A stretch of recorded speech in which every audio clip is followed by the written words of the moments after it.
demi menjilat ente terhadap oknum Balawi, Anda berkhianat kepada leluhur ente, yaitu Wali Songo.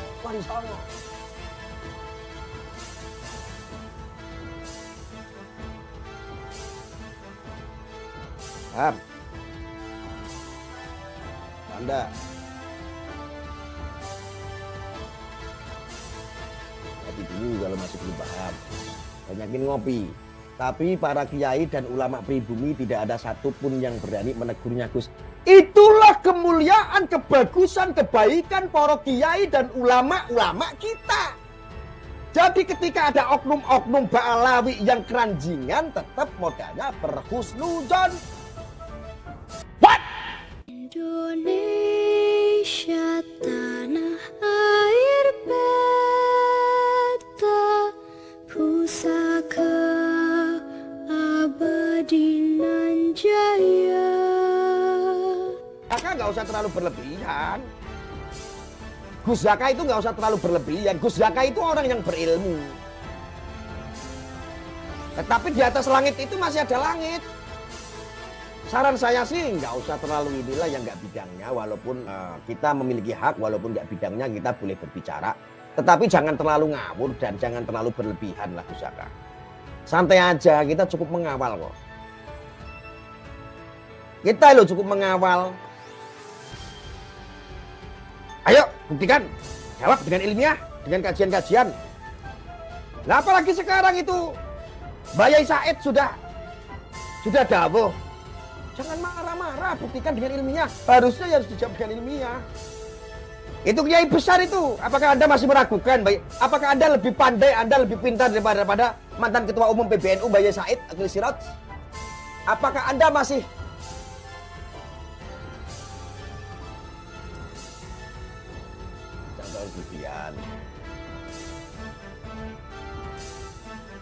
kenapa ente keluar-keluar tentang Habib Bahar, si Surya, Surya meneh. Ya Surya, kowe iki nek komen iki memang kucluk, persis kayak Sarto. Mencang-mencong nek komen.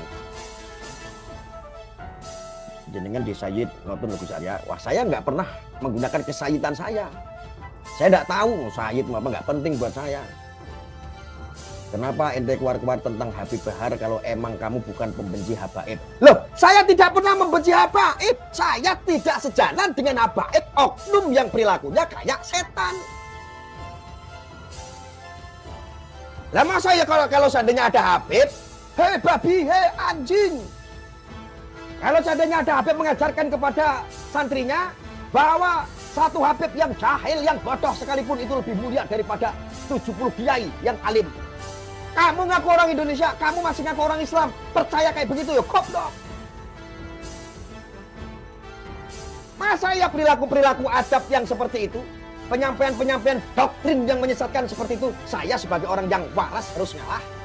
Zaman sekarang yang waras jangan ngalah. Zaman sekarang yang waras harus wani. Bangsa kita membutuhkan orang-orang yang berani, bukan hanya orang-orang yang berilmu. Ketika ada seseorang yang tidak sejalan dengan salah satu oknum Habib, maka langsung dipukul rata. Yang tidak sejalan itu langsung distigmakan sebagai pembenci habaib. Berarti itu adalah cara-cara propaganda. Mentang-mentang habaib ini umatnya banyak, jamaahnya banyak, supaya apa? Kalau Arya distigmakan, diframing sebagai pembenci habaib, supaya umat berbondong-bondong nyamperin Gus Arya. Biar marah sama Gus Arya. Tujuan dari para kadron-kadron itu tujuannya. Hanya sombong-sombongan, kalau kamu menjadi budaknya oknum-oknum Habib itu, saya kasih tahu, junjunganmu aja datang ke Indonesia, ke tanah pertiwi ini adalah numpang. Aku sebagai orang pribumi, orang wedi belas orang wedi. Maka ketika kita membahas Habib ini adalah oknumnya. Selama ini yang kita bahas itu adalah oknumnya. Ketika mereka menghina ulama-ulama kiai kami, nah, itu kami marah. Ketika mereka menghina zuriat Wali Songo, kami marah. Lah ente yang ngakunya orang pribumi, ente mau-maunya berkhianat kepada Wali Songo, menjilat kepada oknum-oknum Ba'alawi. demi menjilat ente terhadap oknum Ba'alawi, Anda berkhianat kepada leluhur ente, yaitu Wali Songo. Anda tapi dulu kalau masih belum paham, banyakin ngopi. Tapi para kiai dan ulama pribumi tidak ada satupun yang berani menegurnya, Gus. Itulah kemuliaan, kebagusan, kebaikan para kiai dan ulama-ulama kita. Jadi ketika ada oknum-oknum Ba'alawi yang keranjingan, tetap modalnya berhusnuzon. Nggak mau ngotorin lisannya hanya demi menanggapi orang-orang yang oknum-oknum geblek itu. Nggak mau ngotorin lisannya. Itulah ulama-ulama kiai kita, kebagusannya seperti itu. Maka pentingnya ada orang-orang seperti aktivis-aktivis dari Nahdliyin, ya, warga Nahdliyin yang menjadi aktivis-aktivis di media sosial. Ini penting untuk apa? Ngerem perilaku-perilaku oknum bangsat itu. Paham? Paham? Cara paham ngopi saya. Jadi kental. Jadi memang mengerikan. Doktrin-doktrin kadrun itu dari dulu itu memang sangat mengerikan. Semuanya itu hanya kepentingan untuk politik. Kadrun-kadrun itu hanya politik aja, yang kira-kira itu mewakili perasaan dia, yang dia dukung. Siapa tokohnya, ya itulah.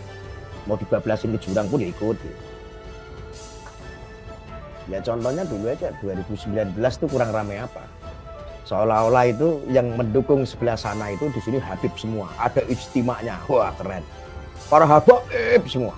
Bahkan demo mulai dari zaman Ahok sampai dengan 2019 itu Habib semua. Gila, keren pokoknya. Pokoknya yang nggak mendukung mereka, yang tidak sejalan dengan mereka adalah orang-orang kafir. Yang mendukung Jokowi kafir, yang mendukung Ahok apalagi. Wah. Dan itu sudah terjadi. Itu sudah terjadi. Nah, adanya fenomena ramai tentang nasab ini, itu yo ada bagusnya juga. Gitu. Akhirnya publik itu nanti sudah nggak mau terprovokasi dengan oknum-oknum Habib itu. Pemainnya ya pemainnya orang-orangnya itu aja. Kalau ini dikatakan pembusukan terhadap Habib, khususnya oknum, ya ini wajar. Pembusukan ini terjadi, wajar. Ini udah menjadi sebuah keuntungan pemerintah. Ini udah menjadi keuntungan negara. Ini sudah menjadi keuntungan umat. Kenapa? Dengan adanya fenomena seperti ini, nanti ketika ada ajakan-ajakan provokasi lagi dari oknum-oknum Habib yang mengaku cucu Nabi, ini sudah nggak mempan. Kenapa? Namanya sudah busuk. Walaupun itu positifnya ya. Walaupun negatifnya kasihan alim ulama habaib kita ini kena imbasnya juga gitu. Ini menjadi keuntungan. Jadi Polri, TNI nggak susah-susah lagi lah. Polri, TNI nggak terlalu susah-susah lagi. Kekhawatiran di musim pilpres mendatang ini kan kencang sekali. Badai yang mengatasnamakan agama, yang mengatasnamakan artinya yang mereka suka terbiasa mempolitisasi agama ataupun mempolitisasi nasabnya hanya untuk kepentingan meraup umat, untuk menggiring umat. Coba kalau dulu bukan Habib, nggak laku. Kalau dulu itu yang ngomong seperti itu bukan cucu Nabi, dia nggak punya pengikut. Dia banyak pengikut karena apa? Orang Indonesia sendiri, orang Muslim Indonesia itu mabuk. Ya mabuk, satu ke arah para yang kedua itu mabuk. Nasab. Dipikirnya itu kalau aku harus ikut sama zuriat Nabi, biar saya mendapatkan syafaat nanti kalau mati. Hidup dan mati saya mendapat syafaat. Ya itulah bodohnya orang Indonesia yang seperti itu. Terlalu sempit cara pandangnya, itu terlalu sempit banget. Indonesia sejak dulu